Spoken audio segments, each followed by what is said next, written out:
యేసు రక్షించును YouTube channel వీక్షిస్తున్నటువంటి మీ అందరికీ ప్రభునామంలో వందనాలు తెలియజేస్తున్నాం. అందరూ బాగున్నారు కదా? మంచిది.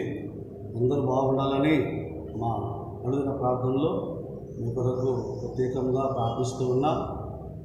మరి ఈ యొక్క ఛానల్ని చాలా దీవెనకరంగా మీరు వీక్షిస్తుంది కూడా నేను సంతోషిస్తూ ఉన్నాను. దేవుని యొక్క వాక్య భాగానికి మనము మరి వెళ్దాం. దేవుని ఆలోచనలకి మనము ముందుకు వెళ్దాం. బైబిల్ ఉన్న వారందరూ కూడా బైబిల్ తీసి మరి దేవుని వాక్యంలోకి వెళ్దాం. మత్తయి సువార్త 27వ అధ్యాయము 3వ వచనాన్ని మనము జ్ఞాపకం చేసుకుందాం. ఇందులో ఇస్కరియోతు యోధా అనేటువంటి ఒక వ్యక్తి ఉన్నాడు. ఇతడు యేసు ప్రభువుని 30 వెండి నాణ్యములకు అప్పగించినట్టుగా మనము చూస్తూ ఉన్నాం. అప్పగించినది యేసు ప్రభువుని అయితే అమ్ముడు పోయినది మాత్రము ఇస్కరియోతు యోధా అమ్ముడుపోయి తన జీవితాన్ని తన ప్రాణాన్ని పోగొట్టుకున్నట్లుగా బైబిల్ లేఖనంలో మనము చూస్తూ ఉన్నాం. అవును కదా దేవుని బిడ్డలారా, మనిషికి ఎంత విలువ ఉంటుందో ఉన్న విలువను బట్టి అతడి యొక్క స్థితిని బట్టి మనుషులు మనిషిని గౌరవించుట లోకంలో సహజమే. కానీ ఆ యొక్క మంచితనాన్ని లేదా ఆ గొప్పతనాన్ని మనుషులు పోగొట్టుకుంటూ ఉన్నారు. కానీ ఇస్కరియోతు యోధా దేవుని యొక్క సహవాసములో చాలా చక్కగా ఉన్నాడు. మత్తయి సువార్త 10వ అధ్యాయంలో దేవుని యొక్క పరిచర్యను కూడా తాను మరి అందులో పాలిభాగస్తులుగా ఉన్నట్లు కూడా ఆ అధ్యాయంలో చూస్తూ ఉన్నాం. దేవుని చేత తాను ఎంతో మరి విలువను పొంది ఉన్నట్లుగా మరి మత్తయి సువార్త 10వ అధ్యాయంలో మనం చూస్తూ ఉన్నాం. తనకున్న విలువను మరి తానే పోగొట్టుకున్నాడు. తనకున్నటువంటి ఆలోచన మరి ఈ లోకపరమైనటువంటి పాపముతో కూడినటువంటి ఆలోచన, దేవుని ఉద్దేశ్యములను నెరవేర్చే ఆలోచన కాదు, ఈ లోక సంబంధమైన ఆలోచన. దాన్ని బట్టి తన ప్రాణాన్ని పోగొట్టుకున్నట్లుగా మనం చూస్తూ ఉన్నాం. 30 వెండి నాణ్యములకు. అక్కడ అదే అధ్యాయంలో మనం చూసినట్లయితే యేసు ప్రభువుని అప్పగించినట్లుగా చూస్తూ ఉన్నాం. కానీ తిరిగి తన ప్రాణాన్ని పోగొట్టుకున్నట్టుగా చూస్తూ ఉన్నాం. ఇందును బట్టి మనకు ఏమి ఈ మాటల చేత మనకు అర్థమవుతున్నదంటే, పాపము చేస్తున్న మనుష్యుడు పాపములకు దాసుడై ఉన్నాడు. దాసుడైన నీవు నీ మీద యాజకత్వము లేదా యజమానుడిగా నిలిచినటువంటి అపవాది నిన్ను తన ఆలోచనలోనికి నిన్ను నడిపిస్తూ ఉంది. ఇస్కరియోతు యోధా కూడా అదే. తన ప్రాణ విలువను అతన్ని కనుగొనలేక చేసి ఉంది. ఈ లోకంలో పాపము చేస్తున్న ప్రతి మనిషిని కూడా మనం పరిశీలన చేస్తున్నట్లయితే ప్రాణం విలువను అతడు కనుగొనలేని ఆలోచనలో ఉంటున్నాడు. అనేకమైన అలవాట్లకు, అనేకమైన వ్యసనములకు బానిసైపోతూ తన ప్రాణం విలువను పోగొట్టుకుంటూ మరి లోకములో అనేక మరణాలను కూడా మనము చూస్తూ ఉన్నాం. దేవుని బిడ్డలారా, దేవుని వాక్యంలోనికి మనము మరి ముందుకు వెళుతూ ఉండగా సంఖ్యాకాండము 32వ అధ్యాయము 23వ వచనములో మరి మీ పాపములు మిమ్మును పట్టుకొనును. మనుషుడు చేస్తున్న పాపము, ఆ పాపమే వారిని పట్టిస్తూ ఉంది. ఇస్కరియోతు యోధా మరి ఎవరు పట్టించారు ఇతన్ని? యోధాను ఎవరు పట్టించారు? ఎవరో పట్టించలేరు. అతనిలో ఉన్నటువంటి స్వభావ పాపమే అతనిని పట్టించినట్లుగా మనం చూస్తూ ఉన్నాం. అందుకని అపోస్తలుడైన పౌలు గారు మరి రోమి యొక్క మహాపట్టణటువంటి ఆ రోమా సంఘానికి లేదా ఆ ప్రాంత దేవుడి బిడ్డలకును ఈ మాట తెలియజేస్తూ ఉన్నాడు.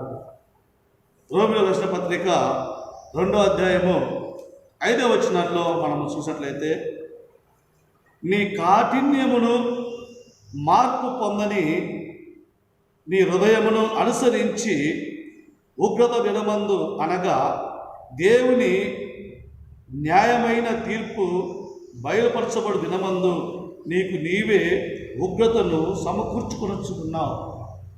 ఇస్కరియోతు యూదా తనకు తానే ఉగ్రతకు, తనకు తానే తన ప్రాణానికి వెలపెట్టి తానే కొన్నట్లుగా కూడా మనము ఆలోచన చేయవచ్చు. బైబిల్ లేఖనాల్లో చాలా అద్భుతమైన మాటలు రాయబడి ఉంది. ఇంకా మనము మరొక వ్యక్తిని కూడా మీకు నేను జ్ఞాపకం చేస్తాను. రాజుల గ్రంథము, మొదటి రాజుల గ్రంథము 21వ అధ్యాయము చూడండి. బైబిల్ వాళ్ళందరూ కూడా రాజుల గ్రంథము 21వ అధ్యాయము 25వ వచనంలో మరి తన భార్య అయిన యెజెబెలు ప్రేరణ చేత యెహోవా దృష్టికి కీడు చేయ తన్ను తాను అమ్ముకొనిన అహాబు వంటి వాడు ఎవడూ లేడు. అహాబు ఎవరి చేత తన్ను తాను అమ్ముకున్నాడు? తన భార్య చేత తన్ను తాను అమ్ముడు గుడిగా చూస్తూ ఉన్నాం. ఇలాగా మనిషి జీవితాలన్నీ కూడా మరి ప్రాణానికి విలువ లేకుండా మరి దుర అలవాట్లకు మత్తుకు కూడా మనము చూస్తున్నట్లయితే, అవును, లోకంలో దేవుడిచ్చిన ఆయుష్ను బట్టి మనిషి జీవించక లేఖనం తెలియజేస్తుంది. వాడి ఆయుష్ కాలానికి ముందుగానే పాపం వలన వాడు చనిపోతున్నాడని కూడా లేఖనాల్లో రాయబడి ఉంది. దేవుని బిడ్డలారా, మరి ఇదేనా వాక్య మరి మనకు దేవుని దీవెనలు ఇలాగున దేవుడు మనతో ఆయన దీవించినట్లు హెచ్చరిస్తూ ఉన్నాడు. మనిషికి ఎంత విలువ ఉన్నను కానీ ప్రాణం విలువ మనిషి ఎరిగి ఉండలేకపోతున్నాడు. ఈయన రాజు అహాబు గొప్ప రాజు అయితే ప్రాణం గురించి ఆలోచన చేయక తను తన భార్య ప్రేరేపణ ఏమిటి ఆలోచన చేస్తే మరి మనం అక్కడ చూసినట్లయితే నాబోతు యొక్క ద్రాక్ష తోట కావాలని ఆశించినాడు. శరీరము ఆశించినదంతా కూడా మనుషులు అడుగులు వేస్తే ఆ అడుగుల వలన నీతి అడుగులు వేస్తూ ఉన్నావా, పాపపు అడుగులు వేస్తూ ఉన్నావా? అహాబు రాజు అక్రమముగా నాబోతు యొక్క ద్రాక్ష తోటను దోచుకున్నటకు అతడు ఆలోచన చేస్తూ ఉండగా తన భార్య ఎంత ప్రేరేపణ చేసిందో కదా. మనం ఆ అధ్యాయం చదువుతూ ఉంటే మనకు బాగా అర్థమవుతుంది. కనుక తన భార్య ప్రేరేపణ చేత దేవుడి దృష్టికి అతడు విరోధముగా నిలిచిన వాడై దేవుడి ఆలోచనలో నిలువని వాడిగా ఉంటూ తను తానే అమ్ముకున్నట్లుగా కూడా మనము చూస్తున్నాం. అలాగనే ఇస్కరియోతు యూదా కూడా ఎవరు కూడా అతను తన ప్రాణాన్ని లేదా తన జీవితాన్ని మరి ఎవరు కూడా అమ్మినట్లుగా లేదు. చూద్దాం కూడా ఇక్కడ మత్తయి సువార్త 27వ అధ్యాయము 3వ వచనంలో మనము చూసినట్లయితే, నీతిమంతునికి మీరు శిక్ష విధించారని చెప్పి అతను పశ్చాత్తాపంతో ఎరిగిన వాడై మరలా అధికారుల దగ్గరికి వచ్చాడు. వస్తే వారు ఏమని అంటున్నారో తెలుసా? నాకేం పని, అవి నీవే చూసుకోను అని యూదాతో వారు మాట్లాడుతూ చూస్తూ ఉన్నాం. నాకు నేనుగానే చూసుకోవాలా అని ఎప్పుడైతే ఆ మాట అతనికి వినపడిందో ఇక అతనిలో ఉన్నటువంటి పాపమంతా కూడా తన కనుల ముందు నిలిచి యేసుతో ఉన్నటువంటి సహవాసాన్ని దేవునికి చేసిన అన్యాయాన్ని, మనుషుల పట్ల తనకున్నటువంటి ఆలోచన అంతా కూడా తనను అపవాది తనను ప్రేరేపణ చేస్తూ, ఇక నువ్వు బ్రతకకూడదు, వెళ్ళి ఉరిపోసుకుని చనిపోమనే ప్రేరేపణ అతనికి వచ్చింది. కనుక ఆ 30 వెండి నాణెములు తీసుకొని దేవాలయంలో అతను పారవేసి వెళ్ళి చెట్టుకు ఉరి పెట్టుకొని తన ప్రాణమును తీసుకున్నట్లుగా చూస్తూ ఉన్నారు.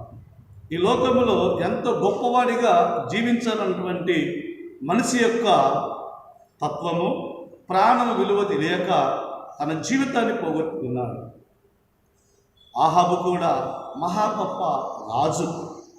దురాశ చేత, తన భార్య ప్రేరేపణ చేత తను తానే అమ్ముకొని, ఇంకా మనము ఆ చరిత్ర చూస్తూ ఉంటే తన వంశమే లేకుండా పోయింది, తన కుటుంబ సంతాన వంశం లేకుండా పోయింది. కారణం ఏమిటో తెలిసిన దేవుని బిడ్డలారా, మనిషి విలువను గుర్తిస్తూ ఉన్నాం, కానీ అది అధికారాన్ని బట్టి, ధనాన్ని బట్టి, లేదా ఒక తానున్న స్థితిని బట్టి మనుషులు మనిషిని బట్టి మరి గౌరవిస్తున్నారు లేదా ఆలోచన చేస్తున్నారు. కానీ మనిషి ప్రాణాన్ని బట్టి ఈ రోజుల్లో ఎవ్వరు కూడా లెక్క చేయలేకపోతున్నారు. అందుకని మనిషి కంటే కూడా ప్రాణం విలువ చాలా గొప్పదని దేవుడు తెలియపరుస్తూ, దేవుని ఆలోచనలో మీరు నిలిచి ఉండి రాబోతున్నటువంటి ఉగ్రత దినములు మీరు తప్పించబడినట్లు ప్రభు యొద్దకు మీరు మరి దేవుని దీవుల యొద్దకు మీరు నడిపించబడేవారిగా ఉండాలని ప్రభు ప్రేమలో తెలియజేస్తూ ముగిస్తూ ఉన్నాను. అందరికీ వందనాలు. దేవునికి స్తోత్రం.